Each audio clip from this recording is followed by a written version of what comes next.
Welcome to The Patty Show. My name is Patty Setiatti, and in this podcast, we'll explore the crossing point of the 3 Ps: passion, pleasure, and positivity, and how they can lead you to your own personal paradise. We'll chat with inspiring guests, share practical tips, and dive into stories that will empower you to live your best life. Let's get the Patty Party started. Back to The Patty Show, everybody. Woo! Oh, yeah, studio. Wow, studio is very strong. It's easy. Everyone easy. Thank you, studio. And security. We got security here too. Upgrades on The Patty Show.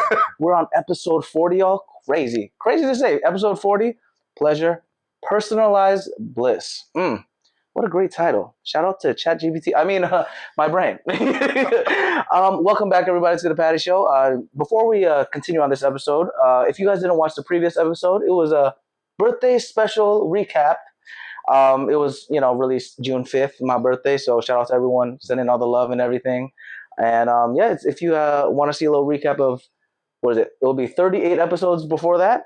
Tune into that episode. Really fun time. Speaking of fun time, I have a fun guy right next to me. My guest right here that is joining me. He is the man with the eye-catching beard. Luscious locks. I need to get my hair routine just like him. He is an actor, writer, pro wrestler, pro wrestler, yeah. Sure. Host, and so much more. Brother does it all. I'm serious. Y'all gotta check out the IMDb. It's crazy. He brought the fun games during our time at Squid Games. Give it up to my brother, Tyler Davidson, my man. Thank you so much for having me, man. Thank you. Episode 40. I'm honored. Man, I'm honored and I'm grateful. Arigato. To have you here, my man. If you could give a little quick intro to everybody about your life, little life story, career, and of course how we met, all that good stuff. Gosh, yeah. It's kind of like you said, it's a little bit of everything. I'm from out here in Southern California. I grew up in Riverside. I've been in the Valley for the last 12 years or so. Spent a lot of my life as a pro wrestler. There we go. Started when I was 13. Very, very young. Probably too young. But was kind of, off and on throughout my life. I've wrestled in Mexico and Australia. Oh my God. Were you a luchador, my man? But briefly. Oh, shout out to that. You can't reveal the secret identity. My trainer was a luchador. Wow, shout out to the trainer. That was a big part of my kind of upbringing. But I also learned over the course of my life that I had a passion for words and for writing and for acting. And so, I graduated from UC Riverside with a degree in creative writing, a minor in journalism. And so ever since then, I've been doing a little bit of everything. I haven't wrestled in a little while. I was going to take a little break at the end of 2019. Then that obviously became a much longer break. But around that time is when I realized, maybe I've wanted to be an actor this whole time too. And so I started doing a lot of immersive theater, a lot of interactive experiences. That is where we met. Was at one of these illustrious gigs. He's done a lot of those gigs. A lot of them. And so, as of right now, as of this recording, I consider myself a writer-performer. Aspiring TV writer. And so I try to have fun. I try to have a good time no matter what. And I think that's about kind of what we're going to get into today. Absolutely. We're going to have a lot of fun today. First of all, this is my flowers section of the Patty Show. Like I said, the budget isn't there yet, even though episode 40. Who wants to sponsor us? Chase, maybe? Capital One? I'm thinking of the big banks. What's in your wallet? What's it? I love you, bro. We might get the sponsorship after today. What's in your wallet? Money. Speaking of money, that is how we met, and flowers to you, man. Every time we worked together, man, it was just a blessing, man. It was a blast. Super fun, man. We were just laughing, having fun, and it was such a unique experience. It was my first immersive experience doing stuff like that. So I was like, I didn't know what to expect. I just moved to LA that time, and everyone, I just moved in, so I was like, oh man, I don't even know how to act. I'm like, oh, what's happening here? What's happening? Everyone just welcomed me, and you were one of them, man, from day one. Thank you. That was a blast. Man. Like, it's the irony of it is that I would because even though I wasn't there in an acting capacity, I still wanted to try and honor the integrity of the series and of the show and try to create the world as best we could. And so I would have to put on this really mean, serious face, which is so different than what I usually It's wild. This guy's the kindest human being. Like, honestly, like look at that wholesome laugh. I mean, that's like the professional wrestling side of you, though. And that's kind of right? that was where that sort of dichotomy really started. Is that I would hit the curtain, and most of the time I would be a heel, so I would have to be screaming at people, insulting people, talking trash, all that craziness, exactly, tossing people around. But then, like, that's where I would get all of that out, and it would allow me to be that much more relaxed and that much more kind of laid back outside the ring. That's awesome. No, the whole wrestling world, shout out to them, man. Oh, man. It's so fun. Maybe I want to get into it, but I don't want to break my back. Oh, you should. Oh, man, it's dangerous, man. Oh, don't tell me that. I already had one of my other boys, Real Wolf. Shout out to him. He was also on the podcast. Also a pro wrestler as well, but this guy's strong. So he does like those suplexes, bro. I don't know, like great. Like he's like almost 300 pounds of pure muscle, this brother. Like, crazy, man. I don't think I could do that. On the mic, I could do a little something, a little razzle dazzle. You could cut some promos. You know. There's terminology, though. Not everyone knows about, like, so you mentioned a heel. So heel is like a bad guy? Yes. Bad guy, villain. For whatever reason, even though, God, this is how long I've been doing this, my first wrestling class was 3 months after I turned 13, trained for about 8 months, had my first match, and this was in August of 2000. So it's going to be 25 years this year since my very first match. For whatever reason, despite the fact that I was a 13-year-old child, I was a heel, and that just kind of became my go-to for a long, long time. I was a heel for a long time. Eventually, I started working more of my real personality in and became a babyface or a good guy.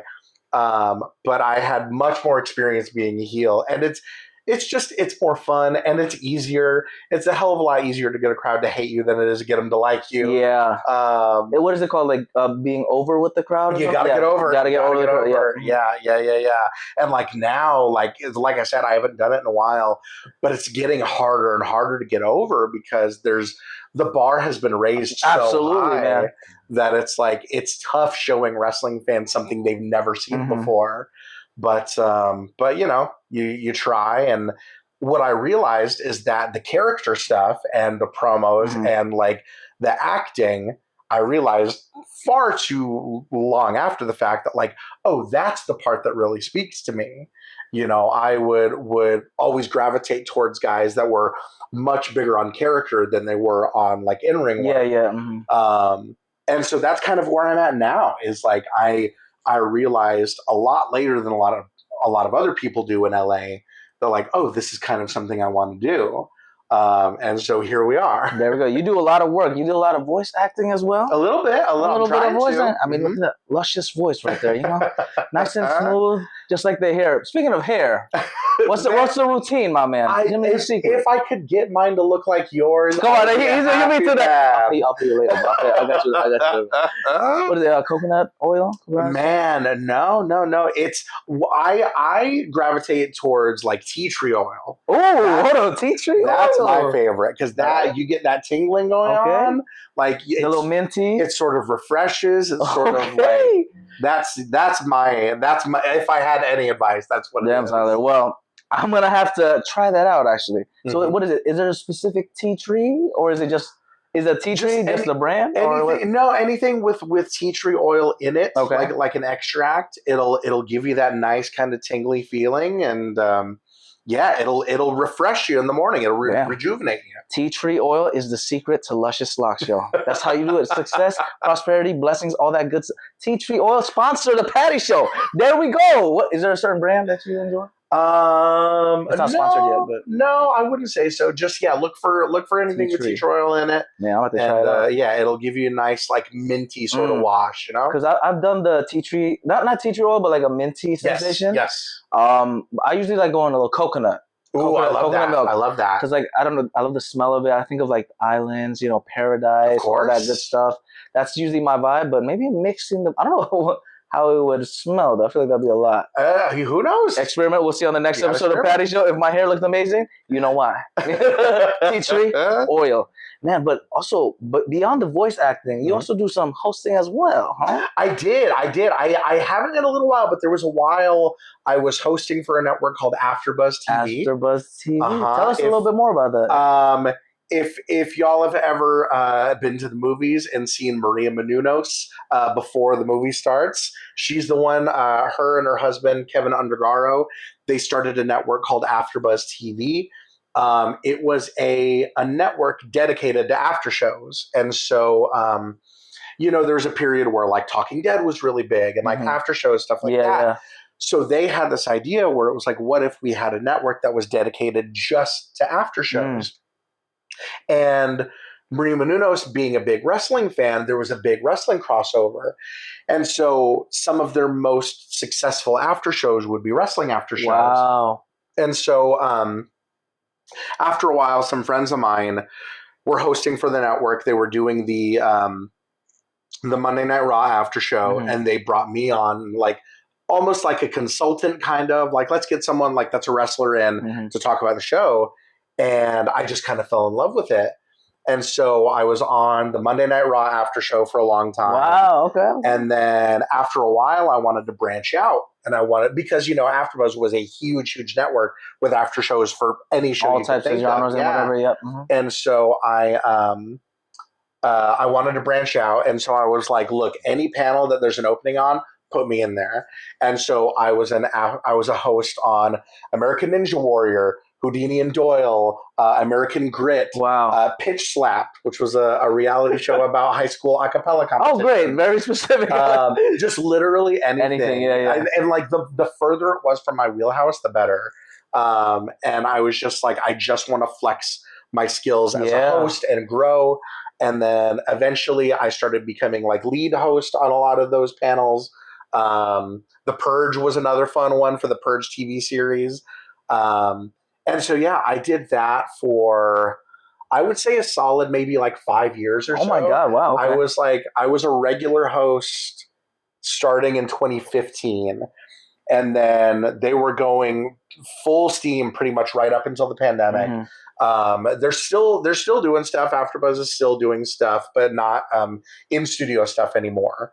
And so, but that was where I really, obviously wrestling helped me get really comfortable in front of crowds and stuff. But AfterBuzz really, really honed my skills in front of a camera, interviewing celebrities, and also like on red carpets. I did a lot of red carpet events for them. Really spiffy. I saw a lot of the reels, man. There was a while every year I would go to WrestleMania and I would interview people on the red carpet at the Hall of Fame ceremony. And so that was always a really, really incredible experience. Who was the most interesting interview you had? Oh, man, the most interesting interview. There's a guy named Bob Backlund. Oh, shout out Bob Backlund. That I interviewed. And Bob Backlund was really big in like the 70s and 80s. And he came back briefly in the 90s. And he was kind of like, he played this character where he was kind of out of his mind. And so I interviewed him in, I think it was 2019. And like, the energy was so intense that I was like, is this real? Was that a character?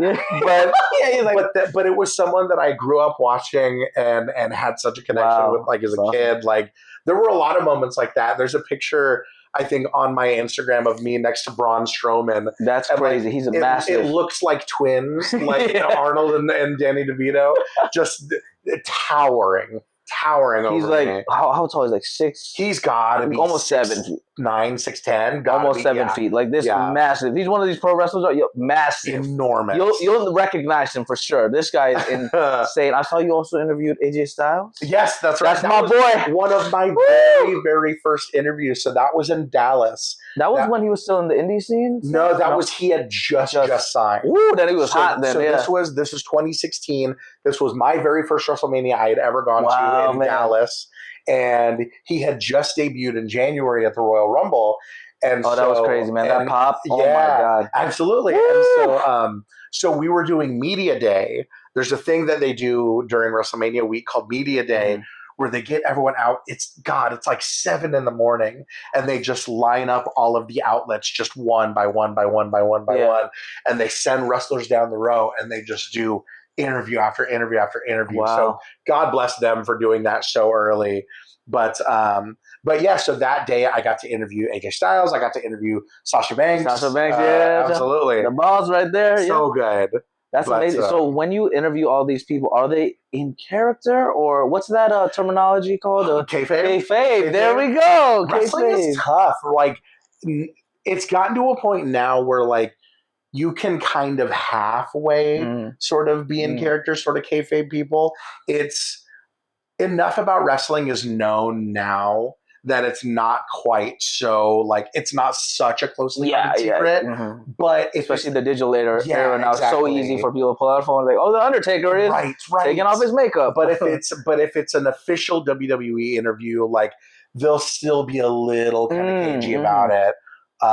And so that's another kind of challenge is like, you know, I minored in journalism and I spent a long time interviewing bands and writing about music and stuff. And I really attribute that with making me a better conversationalist. Wow. Because like a good interview is just a good conversation.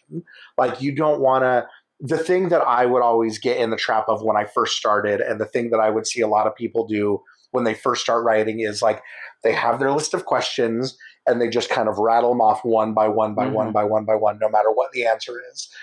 And in a good interview, you have to be a little bit more fluid than that. Like if someone says something interesting, you got to kind of go like, okay, let's pivot a little bit. Yeah. And so when you're interviewing wrestlers, especially for like an official WWE sanctioned interview, you have to be a little bit more careful with kind of the questions you come up with. You know, you don't want to ask a question where you know they're just going to say, I can't talk about that. Yeah. You want to keep it interesting, but also keep the character alive and like a little bit of the magic. Yeah, exactly. You know, so much of that wrestling is about suspension of disbelief and about the mystique. And so you got to kind of walk that line. But AJ was fantastic. I remember because I interviewed him. It was April 1st. It was April Fool's Day.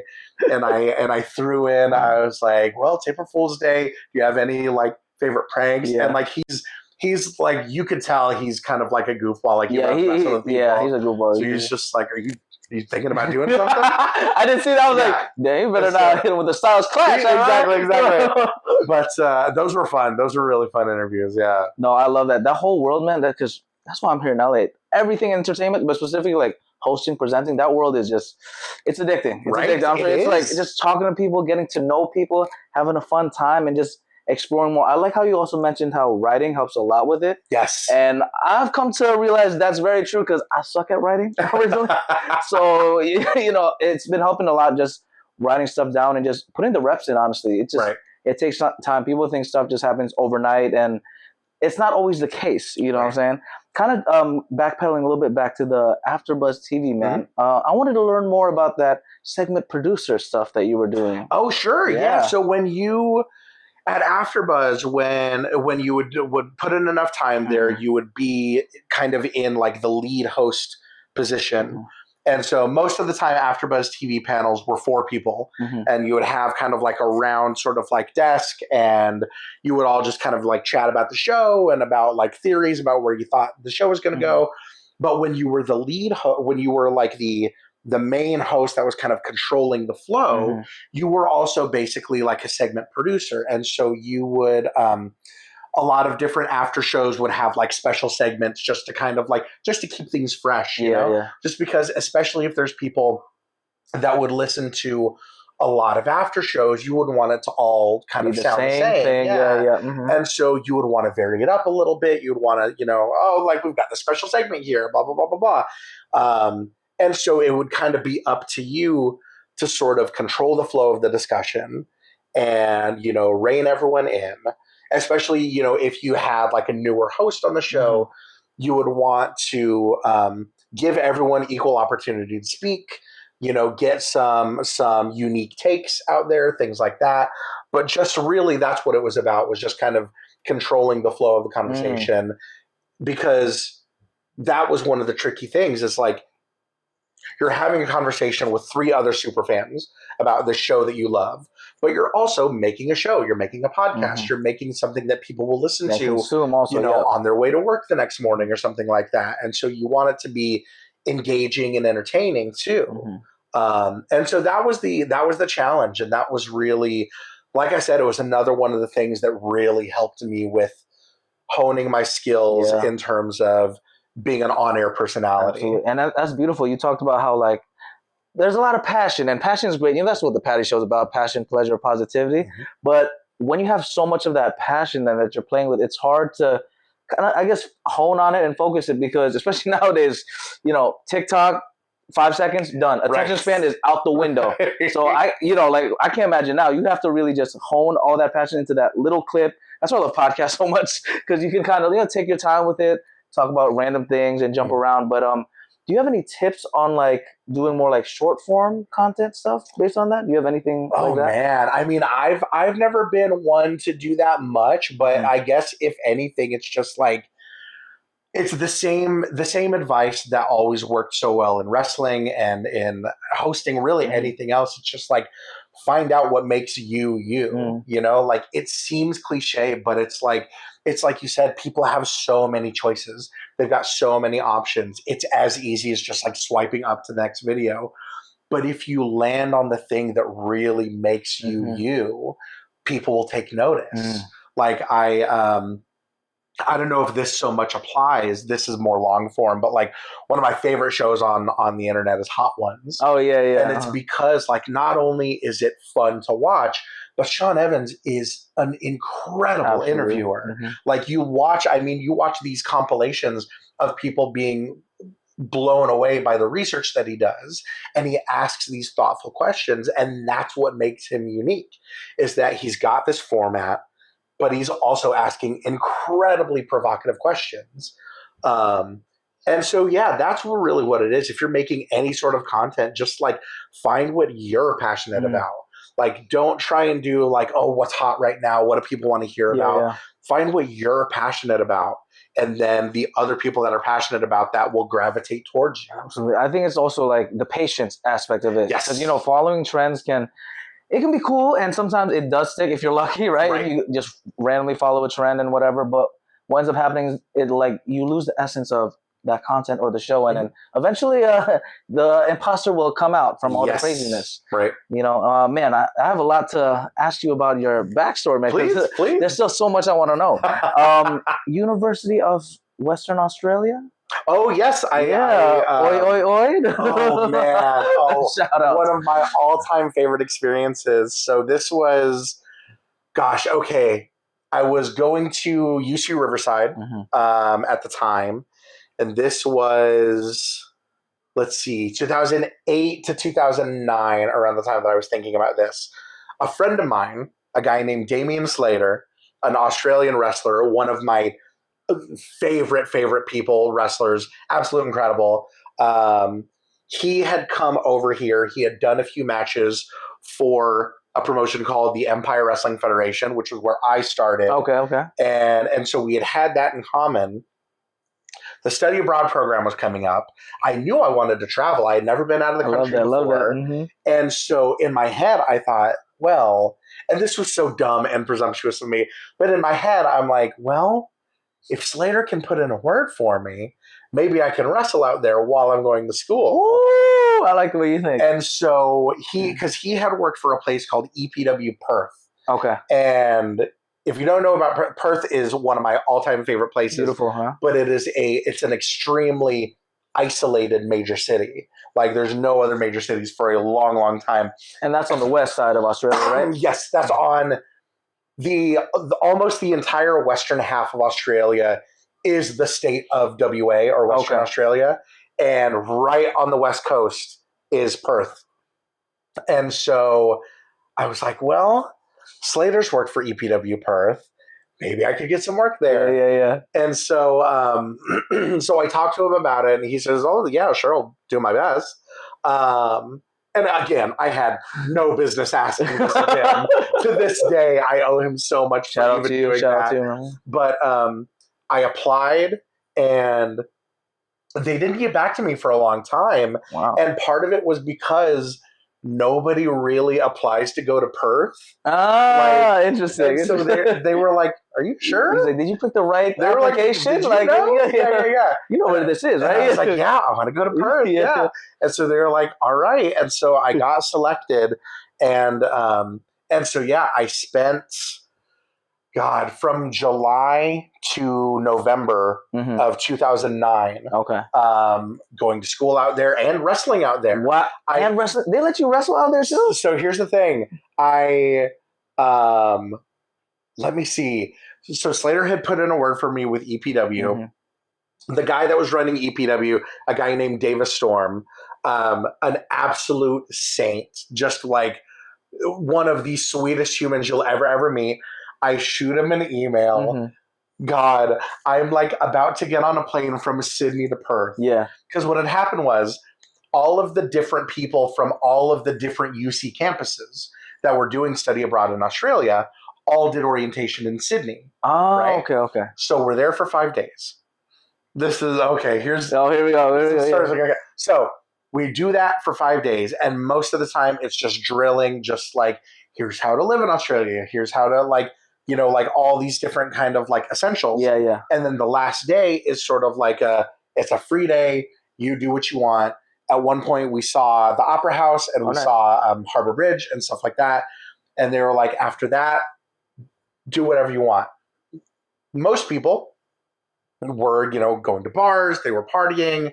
You know, they were getting their housing situation lined up, which will come into play.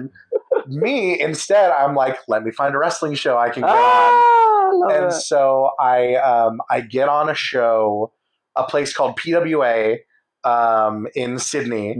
I get on the show, and I was able to get in like a 4-way match on the show.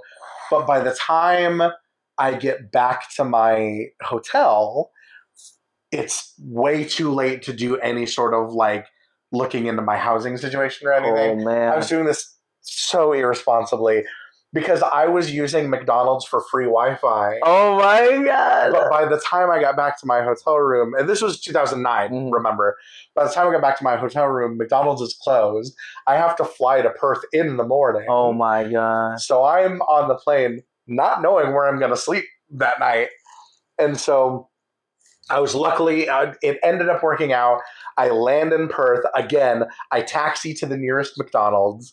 I send an email to one of the residence halls. Yeah. And I'm like, please give me a place to stay.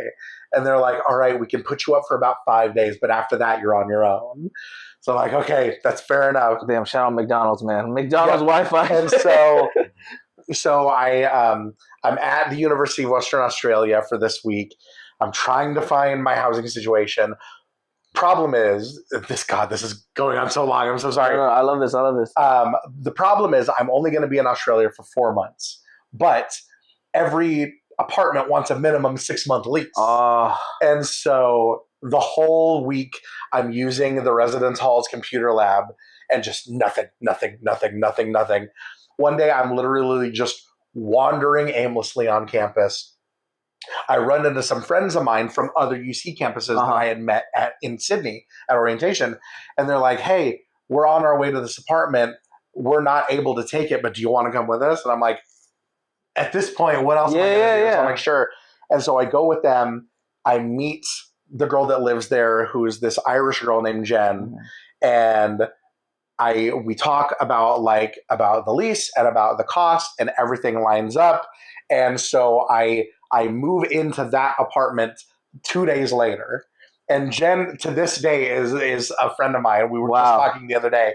Shout out to Jen. Shout out Jen. Wow. But, she saved my ass. Oh my God. Man. And so yeah, that was just the beginning of the Australian story. That was before I even started classes. Started classes, started wrestling in earnest out there.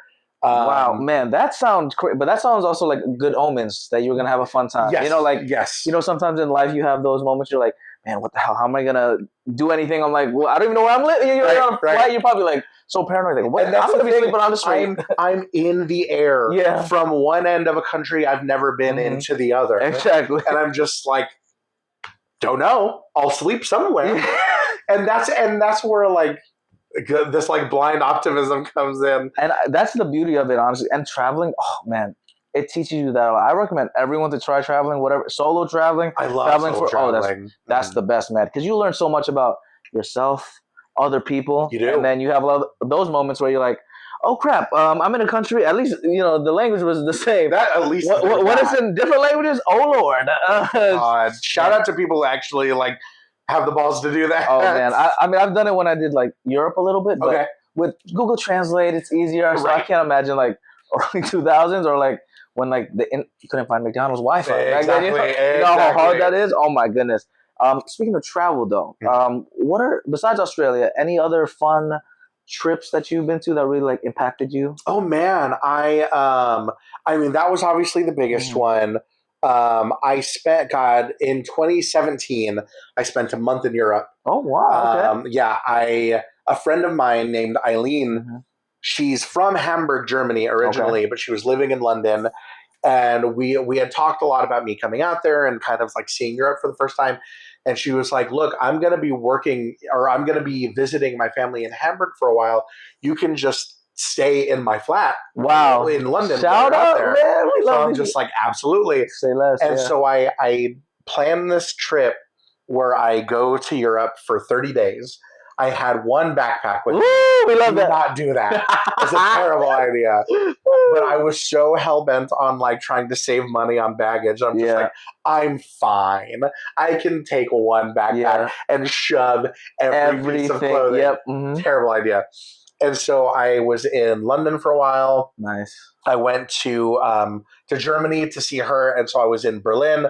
I was in Hamburg. I was in Paris briefly. Nice. I was in Norway to see the Northern Lights, which was incredible. And so that was another big one. But I will say, in terms of solo traveling, my sort of piece de resistance as well. In 2014, I planned a trip for 2 weeks where I visited all of the biggest and best haunted houses in the country that I could find. I hit 12 states in 2 weeks. Oh my God. Yep. All flying or driving? Some fly, most flying, some like Amtrak. I was walking through the route. Actually, I'm so curious now because that sounds super sick. That's the thing. The route was so impractical. The problem with haunted attractions, as you probably saw at Squid Game, is that they're really only viable on like the weekends. And so if you're planning a 2-week trip where you're hitting that many states in 2 weeks, you're hitting something every single day. Yeah. And so I started in North Carolina. Let me see if I can remember the route. Yeah. This is so fun. I started in North Carolina. I went to New York. I went down to Orlando. Oh wow. I think. I went to New Orleans. Shout out New Orleans. I went to Salt Lake City. Wow. I went to Vegas. Oh my God. I went to Kansas City. I went to St. Louis. Bruh. I went to Philadelphia. Eventually, I ended on Halloween in Georgia. Wow. I might have missed or mixed some things up, but that was roughly it. And so just the it looks like an infinity symbol. Yes, exactly. Which it felt like. And so I was doing such amazing experiences, and that's really where I fell in love with immersive. Is because I saw a show called Sleep No More. Okay. Have you ever heard of Sleep No More? No. Oh, Sleep No More just recently closed, sadly, but Sleep No More was an immersive experience. Let me see if I can do it justice. It was this enormous 5-story building in the Chelsea district of New York City. It told the story of Macbeth, but through the lens of sort of like a film noir, Hitchcock kind of 1930s sort of vibe. Okay. So the idea is that it's this hotel called the McKittrick in the 30s. And when you go there, they have 2 rules. They give you this mask to put on your face. Okay. You have to wear your mask at all times. Yeah. And you're not allowed to say a word. Really? Those are the two. It's very, when you put on the mask, it's very like eyes wide shut. Ooh. And it was a very kind of sensual sort of experience. But you would walk through this building and all of these actors would be on circuits. So they would do one scene and then they would move on and do their next scene. But another character would move on and do their next scene.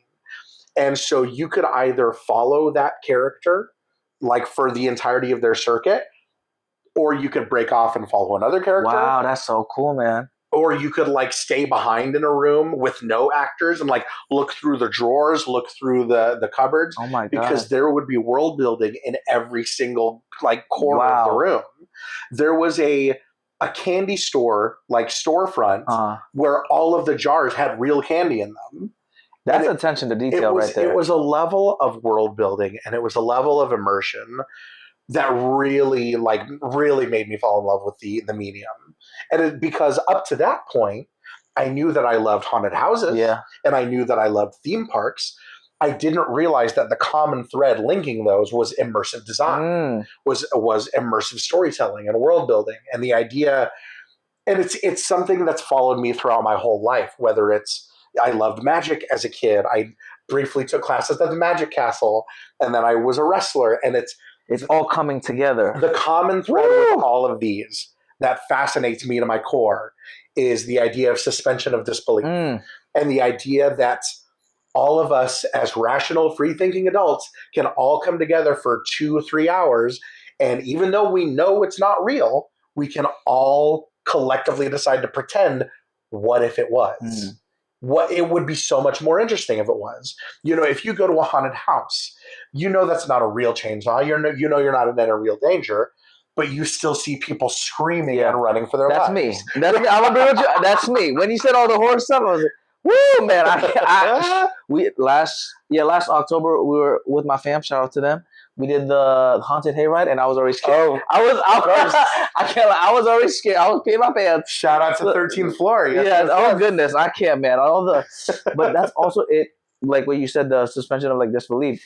When the people are like invested in it, the actors, the people that do the set design, the little details and everything, it is also hard to see it. You're like, is this for real? Yes, Like, you know, I'm like, sometimes you just have those moments. Like you said, we're adults that we know this stuff. Whatever, Santa Claus is not real. Sorry, sorry guys, sorry, spoil. But like when you're just so immersed in it, and when they do a great product like that sounds amazing, man. I don't like horror, but I feel like I would love to see for the performance aspect. Well, and that's the thing is like the immersive world has grown so much that there are immersive experiences that are non-horror, that are more like mystery kind of. Absolutely. God, there's a place called Meow Wolf. Have you ever heard of Meow Wolf? Meow Wolf. So Meow Wolf started in Santa Fe. Okay. Started as an art installation, bankrolled by George R.R. Martin. Now they've got locations kind of all over the place, including a place called Omega Mart in Las Vegas. And Omega Mart is like this interdimensional grocery store kind of. What? Where like they've got these products where it looks like they're sort of like the reality is melting away. Oh, okay. I think I've seen those before. Yeah. And just the world building and the attention to detail that Meow Wolf accomplishes is the gold standard at this point. And so that's where I really fell in love with it. And so that's why I started doing stuff like the Stranger Things experience. Yeah. And how was like that one, that Stranger Things one? Stranger Things was incredible. I met so many of my best friends on that experience. And shout out to Maiko too. Maiko too crafted such an incredible world with that experience. It was basically... are you familiar with the show? Oh yeah. So the pretense of the experience is that we, as Hawkins Lab, were getting people to sign up for a sleep study, and they were showing up to like just have us study their sleep habits. Yeah. And so they would line up in like the parking lot of the lab, and there would be these creepy scientists asking them questions about their sleep habits and stuff like that. Wow. Then eventually this PR representative named Blake would come out and would give them this whole spiel like, look, you're not test subjects, you're our friends, right? And meanwhile, he's getting these like calls exactly. And so as they're getting ready to be like onboarded into the study, not study, the kids from Stranger Things are sort of like kind of hacking in because Max has been lost in the upside down. Yeah. And so eventually Blake stops the presentation. People get loaded into the Rainbow Room where I would usually play one of the scientists there. And again, it would be a sleep study, but really I'm testing people for powers. Yeah. Oh, so interesting. There would be these incredible special effects in the room where like we would have people hit this pose. And I would be kind of bored and be like, yeah, whatever, do your best, blah, blah, blah, writing on this clipboard. And all of a sudden this can crushes. And and then I would kind of snap like, wait a minute, what'd you just do? And then like it would go from there. Like someone would stop a metronome. Someone would make this projection of like these spiders. And so then that's when I'm like, okay, we have to call Dr. Brenner right now. Like we've got a whole room full of people with powers. And then it would kind of go from there. And then like the lab kind of shuts down because now that they've seen what they've seen, we can't let them leave. Of course, yeah. And so it would go from there. And that was so much fun to be a part of. I was part of that when they did the LA run. We opened in December of 2022. Okay. And I think we ran up through about maybe like April or May. Oh, wow. Like pretty similar time frame to Squid Game. Yeah, a couple months. Is that usually like the timing of usually these immersion experiences? It depends.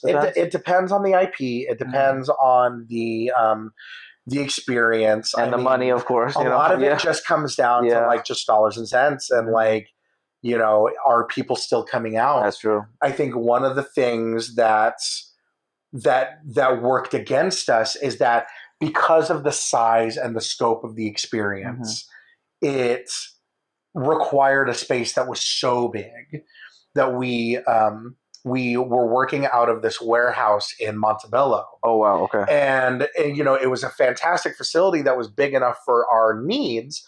The problem is Montebello was far enough away from LA that you're probably not getting a lot of like tourist traffic. Yeah. You kind of got to go out of your way. And so I think there were a number of things I think working against us, but we had a solid run. They did a couple more cities after us. They did Seattle. Nice. I think they were in Brazil. Oh, wow. Where I had heard that it was pretty successful. Yeah. The Brazilians love it there. They love it. Passionate fans. And that's one of the other things about doing immersive stuff in LA is that one of the drawbacks is that no matter how good something might be, we're kind of spoiled because we get a lot of there's so much. Here. Yeah, there's so much out there. The market can become sort of oversaturated. Yeah. And so kind of going back to what I said earlier, you got to give people something they've never seen before or else their attention's going to go elsewhere. But yeah, Stranger Things was a fantastic experience. Yeah, where I met a lot of our fellow hosts. Yeah, the Squid Game. I'm glad that you mentioned that whole like process too. Like with Squid Games too, we also kind of ended a little quicker because of I guess maybe funds, maybe something like that. That's probably the main thing. But we had a fun time, fun ride. We had a blast. That was a CBS studio lot. I loved that was there, man. Such a fun experience, and like on paper, it shouldn't work. On paper. Taking something like Squid Game, taking something that's that sort of grim and sort of dark and making it into a family-friendly experience shouldn't work. But I think that speaks to how good a lot of our hosts were. Absolutely. You know, if you got people, I mean, if you get 40 people in there and you put Jamar in front of them. Yeah. Shout out Jamar. Yeah. They're not going to have a bad time no matter what. Jamar was the gold standard. Yeah. Woo! Shout out to Jamar. Man. We got to get you on the patty show. Boy. Yeah, that's the homie right there. Everyone just brought the energy. And also was, shout out to tech difficulties because which was a lot. You know, shout out to Egg and Spoon. Oh, man. Oh, my God. If y'all don't know Egg and Spoon, it's basically, I don't even know how to explain it. It's so knocking down an egg. So here's the thing. The LA run of Squid Game, the experience, was it was a Squid Game, the trials, fittingly, was kind of a trial run. Yeah, like it was, they had never done it before. And it was, I could not imagine what goes into making an experience like that. And especially, like I said, taking something like Squid Game, trying to map it onto a family-friendly experience with 40 people that are legitimately competing against each other. Yeah. That's the big X factor there, is because a lot of the other immersive stuff that I've done, it's all linear, it's all narrative. Squid Game, they're actually competing against point each system, other. all that stuff. Yeah, there's a whole point system. There's wristbands that are actually connected to people's scores. Yeah. There's so much going on behind the scenes. And the problem is, like, how do you craft a finale that really sort of like honors the finale of the show? And so they had created their own sort of game called Egg and Spoon, where everyone was in a circle, everyone had an egg, they had a little wooden spoon on it, and they could use their free hand to slap other people's eggs out of their spoons as this circle of light encroached in on them. Yes. And it was tough, because that's not really a game that existed before. Like, you kind of took the idea of like an egg and spoon race and sort of made it competitive.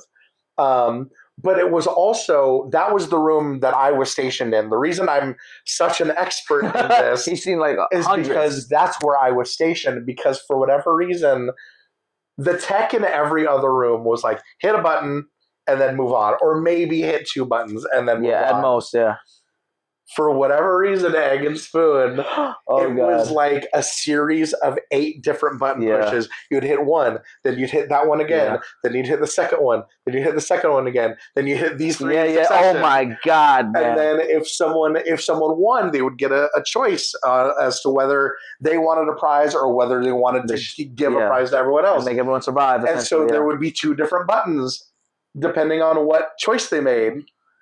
And I just happened to be working that room during our dress rehearsal, and it got drilled in my head enough that they decided, they were like, you're in Egg and Spoon. Because the reason that I was on the tech side is because when they were doing the actor calls for Squid Game, they were looking for 6 feet and over. And you might not be able to tell from sitting, I'm very much not 6 feet. He's almost there. I'm so, one day, one of these days, they're telling me I'm going to hit a growth spurt one day. But, and so I'm very much not 6 foot. And so I was like, well, I'll do like the tech stuff, which was still really, really fun and rewarding in its own way. Cause I got to sort of like step back and kind of pretend like I was like working for the front man too. One of the guards and whatever, stuff like that. And so, I would just be stationed at this button panel, hitting these buttons, and that was just kind of where I was. And so I was posted up in this, like, it was designed to look like the bunker after like a riot had happened. So all the bunk beds were sort of like torn like asunder. There's blood all over the walls, like as much as we can get away with. There's like lights kind of dangling from the ceiling.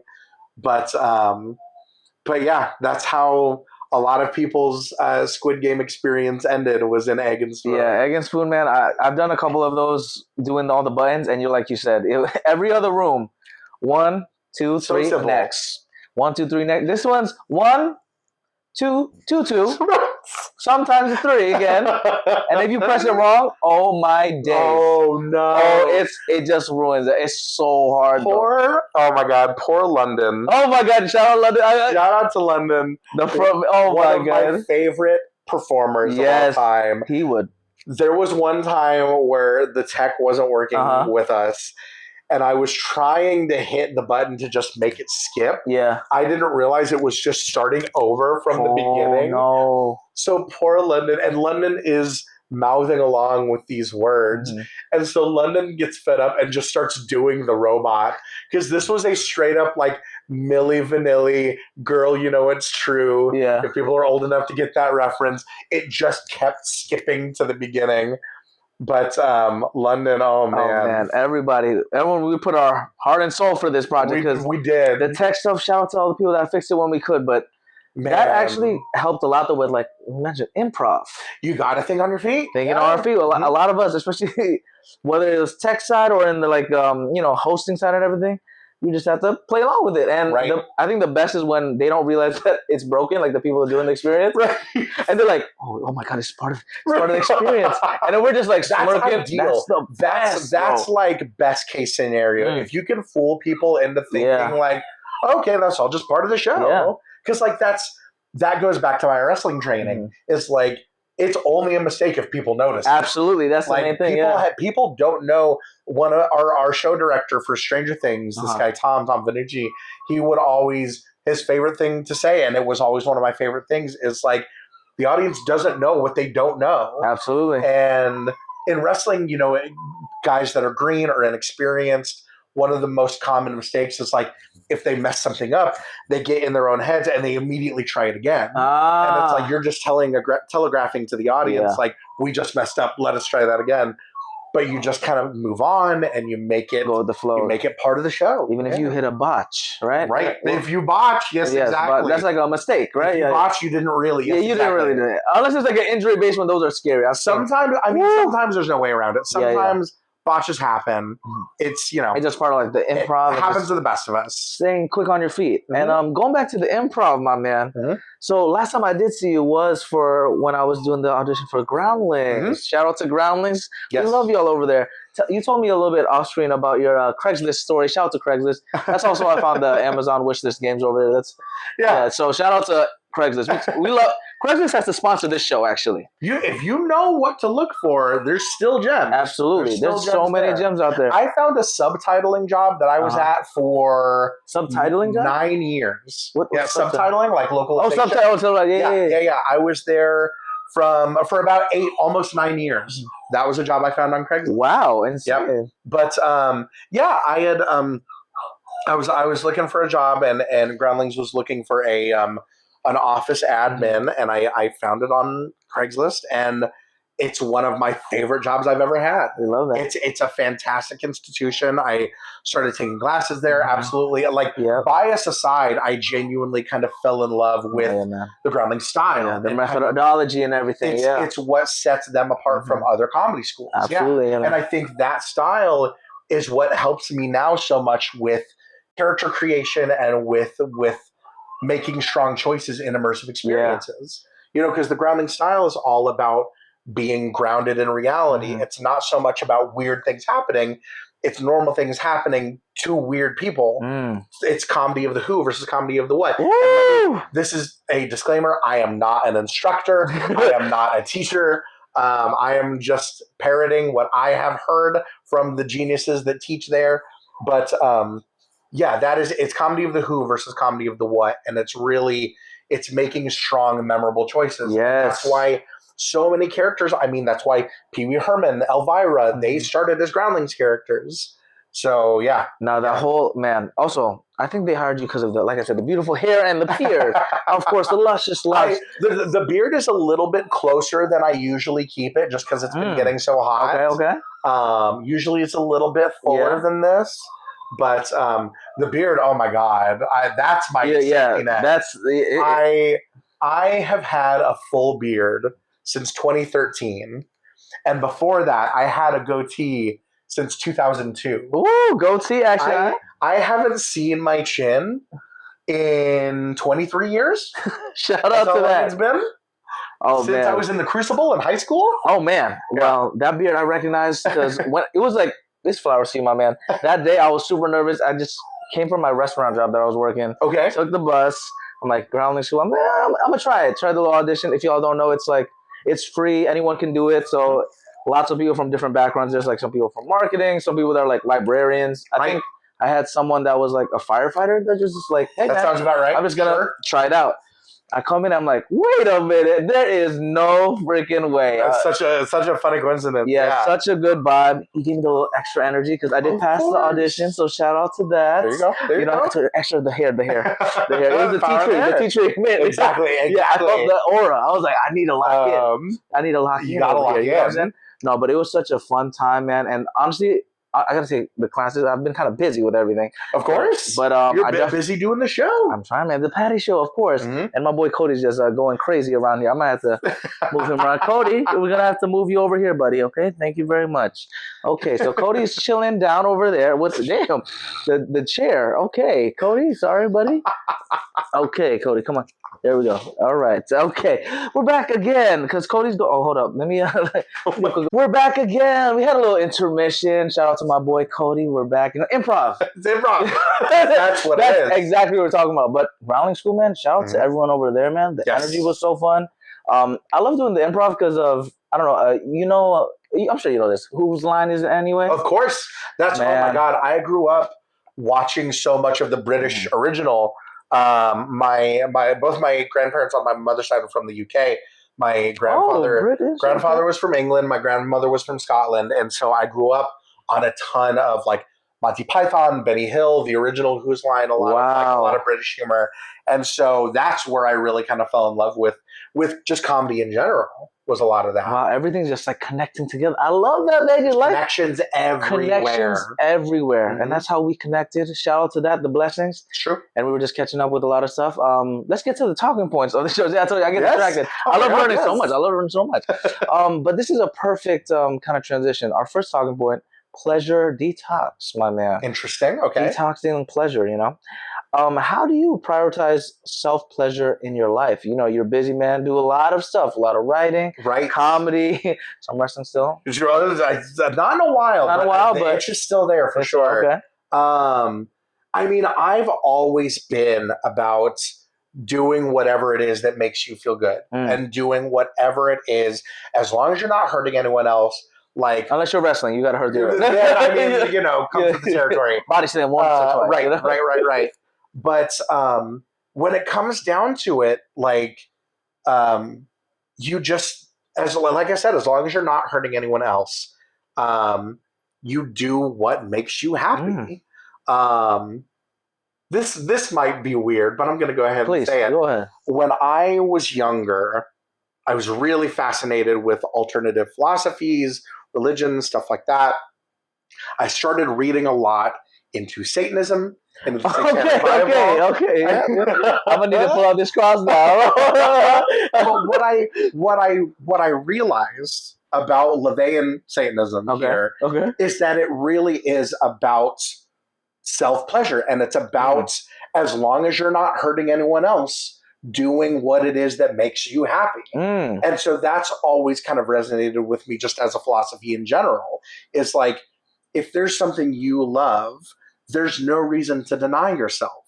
Like, as long as you're fostering your own goals, your own progress, once again, as long as you're not hurting anyone else, like, life's too short, man.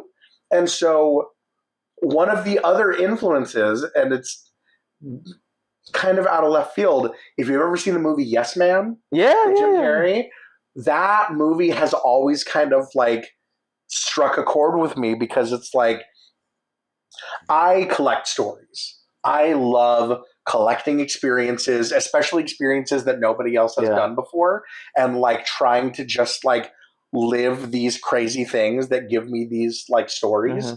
And part of that is by just saying yes to things. Like, you have no idea how many opportunities come up that people just say no to, and if it's something that'll give you a story, and it's something that'll, result in giving you a different perspective than you might normally have, then just say yes to it.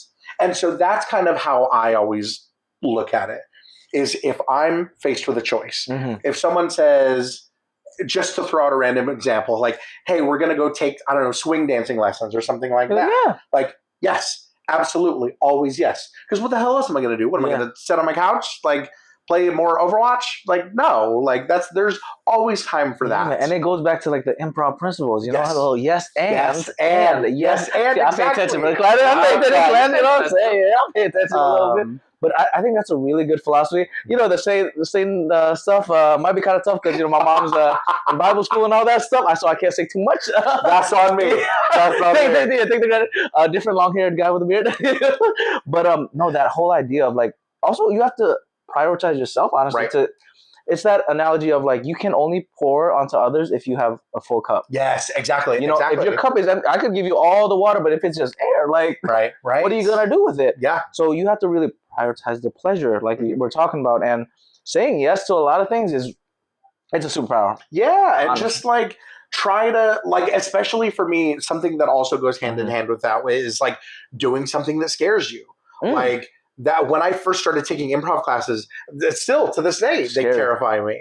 But like I sit down and I remind myself like that's why I'm doing it. I'm doing it so that one day it's not so scary, you know?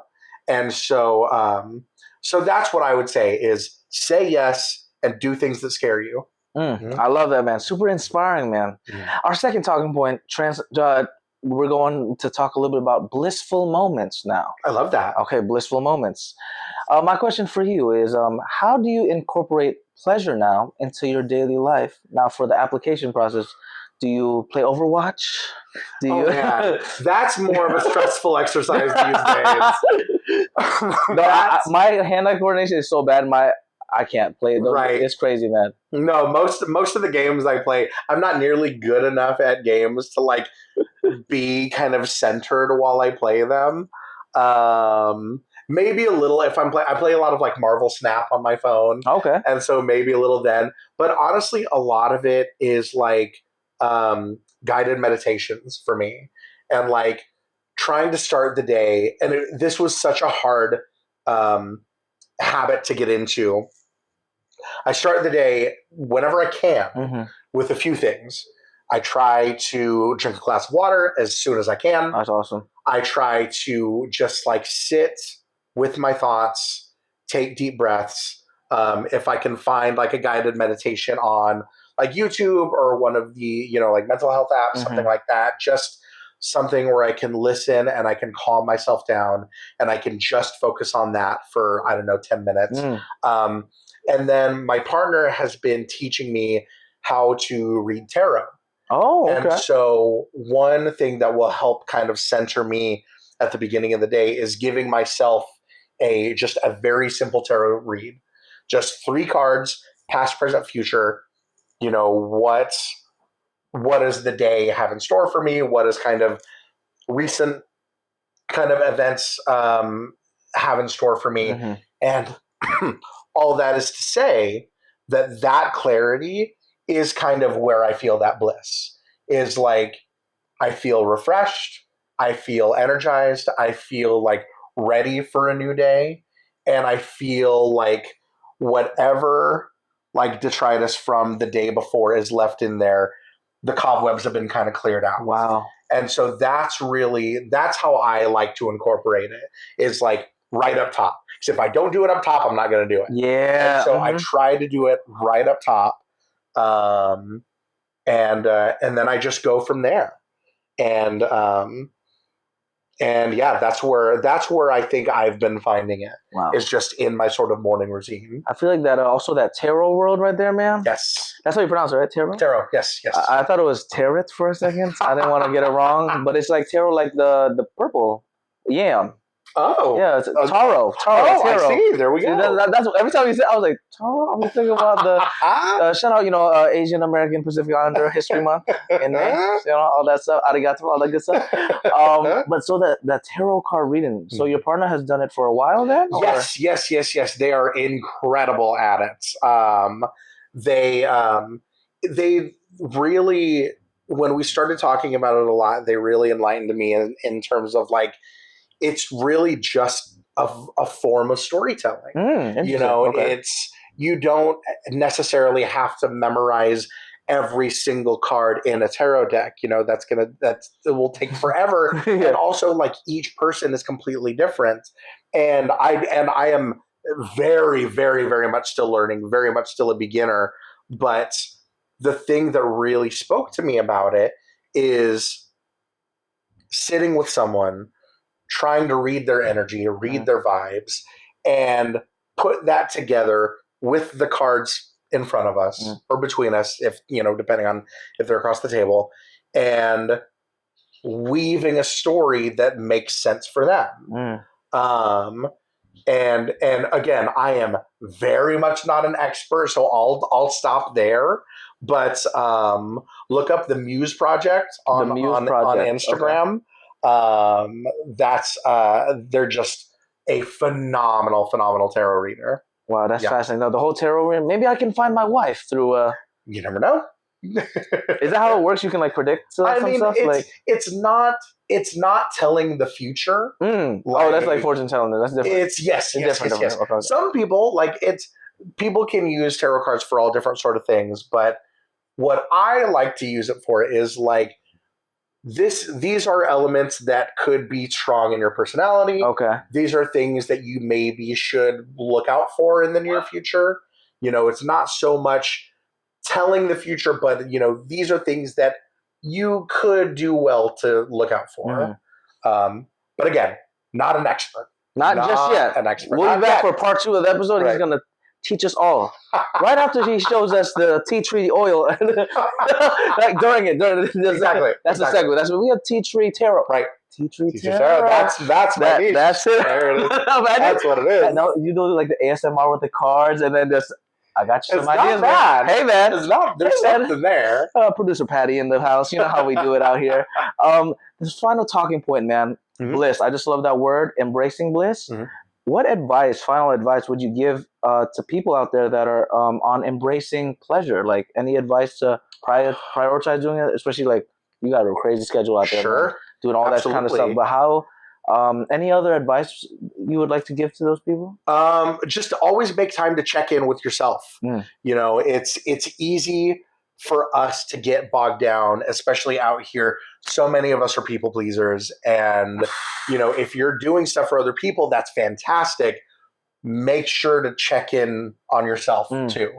Like it's like you said, you have to have stuff in your cup to be able to pour out for others. Yeah. It's like on a plane, you have to put your mask on first. Absolutely. Before you can help anyone else with theirs. And so just make time to check in with yourself, and allow yourself the grace that you would allow other people. That's another trap that so many of us get caught up in is like, you'll beat yourself up, but it's like, if your best friend came to you with that same exact situation, you would give them grace. You would tell them, relax, don't worry about it. Think of yourself as another person. Think of your inner child as another person.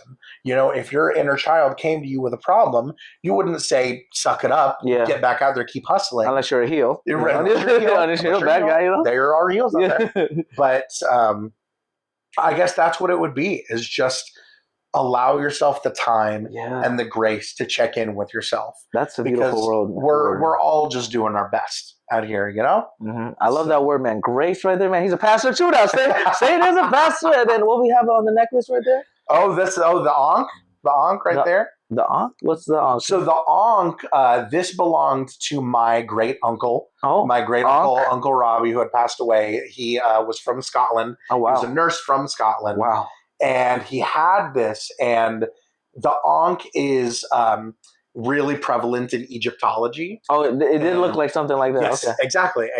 And it's just a symbol of life and of peace, and so it's something that I carry with me. Both, I'm big on accessories, as you can see. We love it. But like I said, because it belonged to a family member, because it represents more than anything positive energy. I love that positive energy. And that's what I'm all about. If you look at my Instagram handle, I know we're going to get to yes, he knows. But if you look at the letters PMA, that's positive mental attitude. Woo!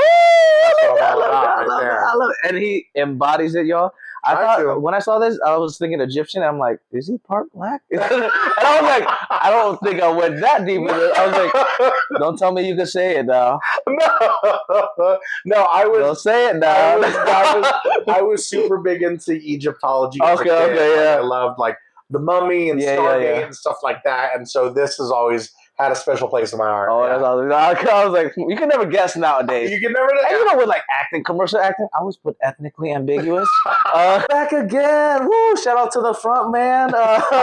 With all the tech problems, it's crazy out here, man. Getting there. There's always some sort of tech problem, but we improvise. Yeah, that's if there's anything to learn about today. It's to just say yes and. Yes and then just keep going with the flow, man. Yep. I appreciate you again coming to the Patty Show, Of my course. brother. Thanks for sharing. Before that, I just really want to know about this cat, though, real quick. About this cat? Yes, there's one more. Yes. Oh my God, I'm happy to talk about this. So this is a combination of two of my favorite wrestlers right now.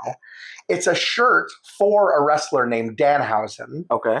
Danhausen, how do I describe it? Danhausen is like if a cartoon demon from the 30s was a wrestler.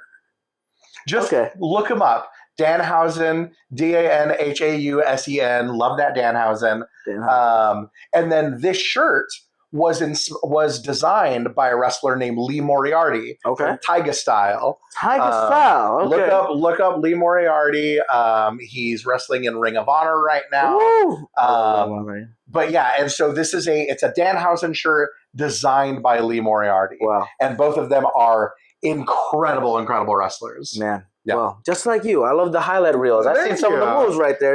It's kind of crazy. I would break my back trying some of those moves. I'm like, damn, man. You gotta suplex some people sometimes. Oh man, that's the solution. I got the low center of gravity for it. There we go, pure bliss from just those suplexes right there. Exactly. You know and of course, man, where can we find you, man? On Instagram? Yes, you can find me on Instagram, on X, I guess, at Ty Matthews PMA. And PMA means what again? That's positive mental attitude. Woo! I love that, brother. Always. I love that PMA. I was like, what? But also your other name, though, you have different stage names as well. I do. Right? What is the other one? Ty Matthews. Ty Matthews right there. Ty Matthews is my pro wrestling alter ego. I use it occasionally for hosting just because I started like as a wrestler and then I became a host and it just kind of stuck. But Ty Matthews is my alter ego. I needed something that sounded, because before that I was Jarek Matthews and I was just super happy, high-fiving everyone, best day ever.